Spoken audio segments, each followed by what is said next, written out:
ও চোপা ও চোপা ও চোপা চোপা চোপা রে। হ্যাঁ, চোপা নতুন ঘরে আসলো, বৌদিকে নিয়ে এসেছে। আসার পর কয় মুঠ চাল নেবে বুঝতে পারছে না, কোন হাঁড়িতে করবে বুঝতে পারছে না, দুজন লোকের জন্য কতটুকুন চাল নিতে হয় সেটা বুঝতে পারছিল না। যাই হোক, তারপরে ভাত, তারপরে মাংস। মাংসটা খুব ভালোই পারে এবং ভালোবাসেও। মাংসটা ছোট একটা বাক্সতে ম্যারিনেট করলো। একটু হাঁড়ি করির অসুবিধা হচ্ছে, কড়াইয়ের অসুবিধা হচ্ছে। দুটো কড়াই তো লাগে, দুটো কড়াই একটা এরকম প্যান হয়ে যাবে, এটা কোনো ব্যাপার না। তারপরে দেখলাম চোপার ঘর পরিষ্কার করছে। প্রথম কথা বলবো, এরকম একটা প্লাস্টিকের চেয়ারের উপরে দাঁড়িয়ে ওরকমভাবে ঘর পরিষ্কার করাটা খুব রিস্কি। আর ঘর পরিষ্কার করার জিনিসটাও রিস্কি। তুমি এত অনলাইন শপিং করো, অনলাইনে প্রচুর লম্বা লম্বা মপ পাওয়া যায়, প্রচুর লম্বা। প্লাস ওই তোমাকে বলে স্টেপ লেডার বলে অ্যামাজনে পাওয়া যায়। আর ওই যে ওয়াইপারগুলি আছে বা যে মপগুলি পাওয়া যায়, ওয়াল ক্লিনিং মপ, এগুলি বললে আরামসে তোমার কাছে চলে আসবে। তোমাকে অতটা উপরে উঠতে লাগবে না। শ্যাম্পু ভিজানো বা যা কিছু ভিজানো তুমি অটোমেটিক করতে পারবে। তারপরে দেখলাম তুমি বললে তোমাকে পেইন্ট করার জন্য তুমি লোক যোগাযোগ করেছিলে, সে বলেছে 55,000 টাকা। বাড়িটা তো তোমার না, তুমি তো ভাড়াটিয়া, তাহলে তুমি কেন পেইন্ট করাবে? তুমি 3 মাসের ভাড়া অলরেডি অ্যাডভান্স দিয়েছো, আবার পেইন্টটা তুমি করাবে? তো মালিকের ডিউটি বাড়ি ঘর পেইন্ট করে দেওয়া। হ্যাঁ, অনেক সময় হয় মালিক দূরে থাকলে ভাড়াটিয়া পেইন্ট করে, কিন্তু সেই টাকাটা মালিক কেটে নেয়, ভাড়াটিয়া কেটে নেয়। যে আমি তো পেইন্ট করালাম, এত টাকা খরচ হলো, বিলটা দিয়ে দিলে পরে তোমার তো 55,000 টাকা, মাত্র 8,000 টাকা ভাড়া, তো তোমার 7 মাস ভাড়া দিতে লাগবে। এরকম করে যে প্রতি মাসে মাসে ভাড়ার থেকে মালিক কেটে নেবে, অতদিন থাকবে। তো এরকম হয়। তো সেটাই একটু অবাক লাগলো, তুমি পেইন্ট কেন এত টাকা দিয়ে করাবে? আর পেইন্ট না করালেও তোমার যে জায়গাটা, আমি দেখলাম তোমার নিচের পোর্শনটা বেশি খারাপ। প্রত্যেকটা ঘরে যদি তুমি নিচের পোর্শনটা একটু কালার করে নাও, নিশ্চয়ই রেটটা হাফ হবে। আর সেই রেটটা হাফ হলে সেটা দিয়ে তুমি অনেকটা টাকা বেঁচে যাবে। আর না হলে তোমার ওয়ালপেপার এগুলি নানা কিছু লাগালেও কিন্তু অনেকটা কম খরচ হয়ে যায়। এটা তোমার ব্যাপার। তবে এটা মালিকের ঘরে কোনো ভাড়াটিয়া পেইন্ট করে না, নিজের টাকা খরচ করে পেইন্ট করে না। পেইন্ট কেন, কোনো ইলেকট্রিসিটি কিছু খারাপ টারাপ হলো, যেটুকুন খরচ করে সেটা কিন্তু মালিকের থেকে ওরা কেটে নিয়ে নেয়, বলে দেয় যে আমি এতটা খরচ করেছি। তারপরে দেখলাম তোমার ঘরে হঠাৎ করে, আচ্ছা এটা পরের ভর্তি আসছি, তো তুমি সবজিগুলি এভাবে রেখেছো। তুমি বলছো তোমাকে তোমার ভিউয়ার্সরা বলেছে প্লাস্টিকের মধ্যে রাখতে ভালো থাকবে। হ্যাঁ, প্লাস্টিকের রাখা যায়, অ্যামাজনে থাকে এরকম ভেজিটেবলের ঠিক আছে, রাখার জন্য নানা রকম নাইলনের ব্যাগ পাওয়া যায়। আচ্ছা, প্লাস্টিকের মধ্যে রাখার জন্য তোমাকে তোমার ভিউয়ার্সরা বলেছে, তুমি ভিউয়ার্সের কথা শুনছো। তোমার মা এত বছর ধরে সবজি ফ্রিজে কি করে রাখেন? উনি কি প্লাস্টিকে রাখতেন না? তুমি কি তোমার মাকে দেখোনি কখনো প্লাস্টিকে রাখতে বা কিছু করতে? বুঝলাম না। ভিউয়ার্সরা বলেছে তোমার বাড়িতে সবজি তোমরা এভাবেই রেখে দাও। ওটাও কিন্তু একটা প্রশ্ন, যে এরকম প্লাস্টিকে রাখে কিনা তোমার মা। তোমাদের বাড়িতে তো সবজি কেনা হয়, সবজি রাখা হয়, তোমার মা কিভাবে রাখে কখনো দেখোনি? আচ্ছা, মাংস করলে সেই কি বলে চাল কুমড়ো দিয়ে ঘন্ট করলে একটা দেখলাম বৌদি একটু নাড়াচাড়া করলো। তবে বৌদি কিন্তু যেটুকুন কাজ করে, যতটুকুন কাজ করে বেশ মনোযোগ সহকারেই করে, এটাও দেখলাম। তুমি দেখালে রাত্রে দরজাগুলো এত পরিষ্কার হয়েছে, তুমি মোছামুছি করার পর, স্বাভাবিক ঘরের বউরা ঘরের কাজ করবে, ঘরকে পরিষ্কার করবে, তো কমন থিং, তাই না? সাফ সুতরা, তোমারও পরিষ্কার পরিচ্ছন্ন ভালো, যে কোনো লোকেরই সাফ সুতরা জীবন, সাফ সুতরা লাইফ, সাফ সুতরা কোনো দাগহীন জীবন যেমন পছন্দ, ঠিক তেমনি সবার দাগহীন ঘরও সবার পছন্দ। তারপর বৌদি থাকলো তোমাদের সেই রাত্রে ঘুমোতে ঘুমোতে কিন্তু সেই 11:30 পৌনে 12টা। এই একটা কারণ আমি বুঝি না, অনেক বেলা করে ঘুম থেকে উঠবে, তার মানে সন্ধ্যের সময় অনেক বেলা করে ঘুম থেকে উঠবে, তারপর টিফিন করবে, তারপর দুজন মানুষ রাত্রেবেলা খেতে খেতে 11:30 12টা বাজাবে, এডিটিং করতে করতে তোমার 2টা বাজাবে। এগুলি একটু খুব অবাক লাগে, ডিসিপ্লিন ব্যাপারটা খুব কমই আছে। তারপর নেক্সট দিন আবার ভাত বানাতে গেলে দেখলাম, জিজ্ঞেস করলে যে কালকে 1.5 মুঠ ভাত হয়েছিল, আজকে কতটুকুন দেবো? 2 মুঠে হবে কি না 2 কাপে? বৌদি কি সুন্দর করে বলে দিল 3 কাপ। দুজনে মিলে যদি তুমি 1 কাপের দিয়ে আরেকটু লাগে, মানে 1.5 কাপ লাগে, তাহলে দুজন আরো এক্সট্রা আসছে, তো 3 কাপই লাগবে। বৌদির মানে এটা কিন্তু খুব বুদ্ধিমত্তার পরিচয় দিল। হয়তো রান্নার মাপের এতটা তুমি যেটা বলেছো, ও মানে রান্নার হয়তো লবণ মরিচ কতটুকু দিতে লাগে হয়তো আন্দাজ হয়তো এখনো শেখেনি, কিন্তু চালের মাপটা কিন্তু ফট করে সুন্দর করে বলে দিল। একটা জিনিস অবাক লাগলো, বৌদি বিছানায় বসে বসে নখ কাটছে। তোমার মার সাথে তুমি ভিডিও কলে কথা বলছিলে, তো সেখানে তোমার মাও তাহলে দেখেছে বৌদি বিছানায় বসে নখ কাটছে। তোমার মা কি বলেনি? শুধু তাই না, নখগুলি একটা থাইয়ের মধ্যে এই জায়গাটাতে রাখছিল। এই ব্যাপারটা আমার কাছে খুব অবাক লেগেছে। নখ চুল এগুলি কখনোই বিছানায় বসে কাটতে নেই, মাটিতে কাটতে লাগে। তোমার সাথে বৌদি যথেষ্ট মিল আছে, তুমি বৌদিকে বললেই পারতে বৌদি নিচে বসে কাটো, না বলে বৌদি হয়তো সেটা বোঝেনি বা এতটা জানে না, তুমি বললে পারতে, সেটা তুমি বলনি। বৌদিকে বেশি মানে রোগ টোক দেবে না, বৌদি তো আসে থাকবে না, তাই না? তোমার জন্য এমনি তো ওদের একটু জুদাই জুদাই মৌসুম চলছিল। তারপর নেক্সট দিন দাদা বৌদি আসবে তোমাকে আবার রান্না করতে, তোমার মাছ খেতে ইচ্ছে করছিল, তো আসার সময় মা অনেক কিছু মাছ টমেটো অনেক কিছু নিয়ে এসেছে। তারপর মাছ রান্না, তোমার মা কখনোই বসেন না, সারাক্ষণই আসার পর কিছু না কিছু কাজ করতে থাকে। তো মা এসে এই মাছ রান্না করছিল, তুমি ভাতটা করেছিলে, আর বাকি কাজগুলি পরে ধীরে ধীরে করতে শুরু করলে। বেশ কাপড় টাপড়গুলো দেখলাম ঘরের মধ্যেই এরকমভাবে একটা দড়ি টাঙিয়ে দিয়েছো। এত সুন্দর ফ্ল্যাট সিস্টেম ঘরের মধ্যে কাপড় দেবে কেন? তোমার যেহেতু লিফট আছে, তোমাদের নিশ্চয়ই ছাদে কাপড় দেওয়ার একটা ব্যবস্থা থাকবে। যে ছাদে কাপড় না দিয়ে গিয়ে ঘরের মধ্যে কেন কাপড় দিলে, সেটা আমিও বুঝতে পারলাম না। বেলকুনি বোধহয় তোমার নেই, তাই না? বেলকুনি নেই, তো ওই জায়গাটাতে তুমি ওপরে থাকবে। জানালাটা দিয়ে কাপড় দিয়েছো দেখেছি, জানালাতে কতটুকুন শুকাবে। তবে একটা এরকম করিডোরের মতো কিন্তু আছে যেখানে তুমি কতগুলি গাছ রেখেছো, তো ওইখানটা তো চাইলে তুমি কিন্তু একটা দড়ি দিয়ে কাপড় দিতে পারো। তুমি পুরোটা ঘরের ট্যুরটা এখনো দাওনি, অনেক জিনিস আছে যেগুলো সাধারণত আমরা চোখে এখনো পড়ে। তুমি তো ঘরটা গোছানোর পর রুম ট্যুর দেবে, কারণ জিনিস তোমার দাদা আর মা আসার সময় প্রচুর অনলাইনে জিনিস নিয়ে এসেছিল। আর মা তো বেশ ভালোই ব্লগ করেন, ঢুকেছেন একদম ক্যামেরা হাতে নিয়ে। মেয়ে চলে আসাতে লাভই হয়েছে, বাবাও ব্লগার মাও ব্লগার। যখন মেয়ে শ্বশুরবাড়িতে ঘর করছিল তখন কিন্তু মা বাবা কেউ ব্লগার হতে পারেনি, মেয়ে ফেরত আসাতে মা বাবা দুজনেই ব্লগার হয়ে গেছে। তার জন্য কিন্তু লোকে বলে মেয়েকে কে জন্য নিয়ে এসেছে, ব্লগার করার জন্য। এটা কিন্তু খুব খুব ভালোভাবে মনে হয় যে মেয়েকে কে জন্য নিয়ে এসেছে, ব্লগার করার জন্য। বেশ ঘরে ব্লগিং করতে করতে ঢুকলো। তবে হ্যাঁ, তোমার মার মুখটা সবসময় স্মাইলিং ফেস, এবং কখনই উনি বসেন না, এসেই মাছ রান্না টান্না সব কিছু করতে শুরু করে দিয়েছেন।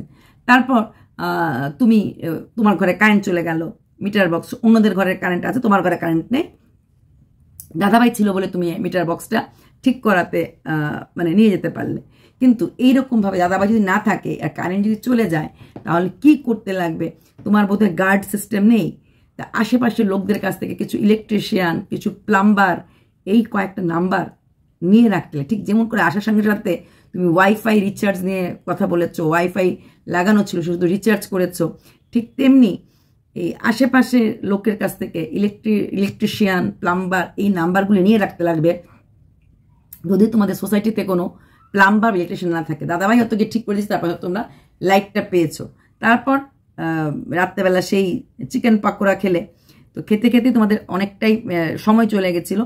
তারপর দাদা বৌদিকে নিয়ে গাট্টি পুচকে বেঁধে তুমি অনেক ক্রিম পাউরুটি অনেক কিছু কিনে এনেছিলে, মা কি খেতে ভালোবাসে কি খেতে না ভালোবাসে নিয়ে আসলে। তারপর দাদাকে বৌদিকে নিয়ে দাদা চলে গেল, নিজের বউকে নিজের আয়ত্তে চলে গেল, আর মা রয়ে গেল। মা তো বসে নেই, তুমি বাসন মাজলে আর কি কাজ করলে, তোমার মা ঘরটা মুছছিল, আর তখন তুমি নেতা আর ঝাড়ু নিয়ে দাঁড়িয়ে রইলে। ক্লিকবেট টাইটেলটা দিলে ঝাড়ু নিয়ে দাঁড়িয়ে আছি, এটা কেন দিলে? কারণ কালকে প্রদীপ বলেছিল তোমার ফ্ল্যাটে হয়তো এসে কিছু প্রশ্ন তোমাকে করতে পারে। তবে কি তুমি ভয় পাচ্ছ প্রতি মুহূর্তে তোমার ফ্ল্যাটে না কেউ চলে আসে, কোনো কন্ট্রোভার্সি ক্রিয়েটার? না, প্রদীপ যখন তোমার সঙ্গে দেখা করতে তোমার শ্বশুর বাপের বাড়ির মধ্যে আসে নাই, তোমার ফ্ল্যাটেও আসবে না, কারণ তোমাকে তো আরও গ্রহণ করবে না, তাই না? এটা তো ডিসাইডেড হয়ে গেছে। গ্রহণ যখন করবে না, তাই তোমাকে নিয়ে টুকটাক কথাবার্তাও বলে, এটা অস্বীকার করা যায় না। এই যে গামলা টামলা টিন এগুলিও বলে, কিন্তু তোমার ফ্ল্যাটেও আসবে না, এই কাজটা অ্যাটলিস্ট করবে না। হ্যাঁ, ওর কোনো চাহানেওয়ালা ভিউয়ার্স আসতে পারে, তো ও আসবে না, কারণ এইভাবে যদি তো চলে আসে তাহলে যে ওর কতটা নেগেটিভ পাবলিসিটি হবে সেটা ও জানে। ওই নেগেটিভ পাবলিসিটিটার ভয়ে ও আসবে না। ওই রকম ভুলভাল কাজ আমার মনে হয় না এতটা মাথা বাতলামি কাজও করবে। দেখো কি সুন্দর একটা সিটি গোল্ডের কানের প্রদীপ ওর মাকে কিনে দিয়েছে, আবার ও দুটো শাড়িও কিনেছে, দুটো শাড়ি একই রকম কিনেছে। আমার মনে দুজন কারোর জন্য কিনেছে, একটা ওর মার জন্য হলে আরেকটা কার জন্য বুঝতে পারছি না, হয়তো অন্য কারোর জন্য কিনেছে, যদিও বলছে বিয়ের কেনাকাটা শুরু হয়ে গেছে। না, ও এক্ষুনি বিয়ে করবে না, কারণ ডিভোর্স হওয়ার আগে ও একটু জাস্ট থামনেলে দিল। আর এবার অনেকেরই কথা আছে, সেদিন চোপার ছেলে সোনা বাবা নাকি বলেছে বাবা আছে বাবা আছে আমি আছি, মা মরে গেছে। এই কথাটা অনেকেই বলছে মা মরে গেছে, যদিও আমি মরেটা শুনিনি। তো যখন এত লোক বলছে হয়তো আমি কানে কম শুনি, মধ্যে কিছুটা আছে। দেখো চোপা, এই দিনের পর দিন না থাকতে থাকতে তোমার ছেলে তোমার থেকে কতটা দূরে চলে যাচ্ছে, কতটা দূরে চলে গেছে। ও বিন্দাস করে বলছে এখন ওর মা মরে গেছে। এটা কিন্তু বিশাল বড় একটা কথা, বিশাল বড় কথা। আর তোমার আমি জানি না তুমি কিভাবে এই কথাটা, তুমি নিশ্চয়ই ভিডিওটা দেখেছো, কিভাবে কথাটা নিয়েছো, এটাও একটা বড় ব্যাপার। এই যে তোমার ঘরে লাইট চলে যায়, এই যে তুমি দাদা থাকলে লাইট ঠিক করতে পারবে না, তুমি কি একা থাকতে পারবে? আমার তো মনে হয় না। লাইট চলে গেলে পরে ওই ইলেকট্রিশিয়ানকে সন্ধ্যার সময় ঢুকতে দেবে না, এগুলি করতে পারবে না, কিভাবে থাকবে? প্লাম্বার ঢুকতে পারবে না, তাহলে তুমি কিভাবে থাকবে একা একা? তুমি বলেছো সাইকেল দিয়ে যখন মাছ আসবে তখন রাখতে লাগবে, মাছ এমনি পাওয়া যায়, নিচে মাংস পাওয়া যায়, দাদাভাইকে দিয়েই মাংস আনিয়েছো, দাদাভাই এসে তোমার স্ক্রুড্রাইভার দিয়ে তোমার ঘরের দরজাগুলি ঠিক করে দিয়েছে, দাদাভাই যথেষ্ট কাজ করে, দুই ভাই বোন মিলেই ওই চিকেন পাকোড়াগুলি বানিয়েছো, দুজনে মিলে খেয়েছে। চিকেন পাকোড়া তোমার কর্নফ্লাওয়ার কম হয়ে গেছিলো, খেয়েছো। কিন্তু অবাক লাগলো, রাত্রের খাবার খেতে খেতে প্রায় 12টা বাজতে চলেছে, রাত্রে খাবার খেয়েছো, এডিটিং করে উঠেছো 2:30টার সময়। তোমার লাইফটার মধ্যে ডিসিপ্লিনটা নেই। তোমার মতো যারা ব্লগার আছে, আরও তোমার মৌ বলো, প্রিয়া বলো, মন্দিরা বলো, ওরা কি রাত 1টা-2টার মধ্যে ব্লগিং করে বা মানে ইসে করে, এডিটিং করে না তো। 11:30টার মধ্যে তো ওরা 10-11:30টার মধ্যে খাওয়া যায়, 11:30টার মধ্যে এডিটিংটা করেই ওরা আপলোড করে দেয়। মোটামুটি ওরা সবাই কিন্তু ভোরবেলা ওঠে এবং 12টার মধ্যে ওরা ঘুমিয়েও যায়। সেখানে তোমার এডিটিং করতে করতে 2:30টা, তুমি আগে বলতে তুমি ঘুমোতে পারো না, হ্যান না তেন না, এডিটিং করে ঘুমোতে ঘুমোতে তোমার 3টে, 3:30, 4টা বেজে যায়। তখন না হয় প্রদীপ তোমাকে চাপ দিত তুমি এত রাত্রের মতো ঘুমাতে না, এখন তোমার ভোর হয়ে যায় ঘুমাতে ঘুমাতে। এখনও তুমি 2:30টা পর্যন্ত এডিটিং করো। তোমার সঙ্গে বাকি যত ব্লগার আছে সবাইকে 2:30টার মধ্যে এডিটিং করে? আমার তো মনে হয় না, একদমই না, একদমই না। কারণ মন্দিরা সকাল ঠিক 9টায় ভিডিও দেয়, ও এডিটিং করেই ঘুমায় এবং ও কিন্তু হাঁটতে হাঁটতে এডিটিং করতে পারে। ট্রেনে বাসে যেতে দেখছি এডিটিং করে দিয়ে ফেলেছে এবং বলে যে এডিটিং হয়ে গেছে। সেখানে দাঁড়িয়ে তুমি এত কেন 2:30টার মতো কেন বাজাও? মানে তোমার মধ্যে একটু শৃঙ্খলতাটা এখনো আসেনি, এখনো আসেনি। প্রচুরভাবে তোমার নিজেকে গ্রুম করতে লাগবে, প্রচুরভাবে। তুমি ঘর থেকে তো বেরিয়ে এসেছো, বাপের বাড়ির থেকেও বেরিয়ে এসেছো, এবং তোমার ভিউয়ার্স দিদি সময় দিন সময় দিন, হ্যাঁ, কিন্তু ওই যে বললাম ইলেকট্রিসিটি না থাকলে কি করবে, লাইট না, আরেকটু বাজার হাট সব কিছু একা একা করতে লাগবে। ঠাস করে কলাপসেবল গেট তালা লাগে, দিনের বেলায় বেরিয়ে গিয়ে কাছে পেটে দোকানদার থেকে যদি বাজার করো তাহলে কিচ্ছুই হবে না। মাছওয়ালাকে যদি বলে দাও কলাপসেবল গেটের সামনে ওপরে এসে দিন মাছ নিয়ে আসবে 2 দিন অন্তর তোমার সাথে, বা মাছওয়ালা একটা ফোন নাম্বার রেখে দিলে, সেই ফোন নাম্বার যদি রেখে দাও সেই মাছওয়ালাকে ফোন করে দেবে, সেই ফোন করেই তোমার কলাপসেবল গেটের সামনে আসলো, তুমি মাছটা রেখে দিলে। বা তাও যদি তোমার ভয় লাগে যে একা কলাপসেবল গেটের সামনে আসলো, তুমি না মাছের কিছু বাসন নিয়ে নিচে চলে গেলে, তো এতটা ভয় পেলে হবে না। অনেক তাকাত নিয়ে চলতে লাগবে, অনেক তাকাতে চলতে লাগবে। তারপর তুমি খুব সুন্দর করে অ্যাড, তুমি চুলের তেলের অ্যাড করলে এবং বললে কিছু রিলস করেছি, তো অ্যাড রিলস প্রচুর অ্যাড তুমি পাচ্ছ, এটা তোমার কাছে খুব একটা লাক ফ্যাক্টর, গড গিফটেড। এত অ্যাড কিন্তু এখন তোমার সঙ্গেরা পাচ্ছে না।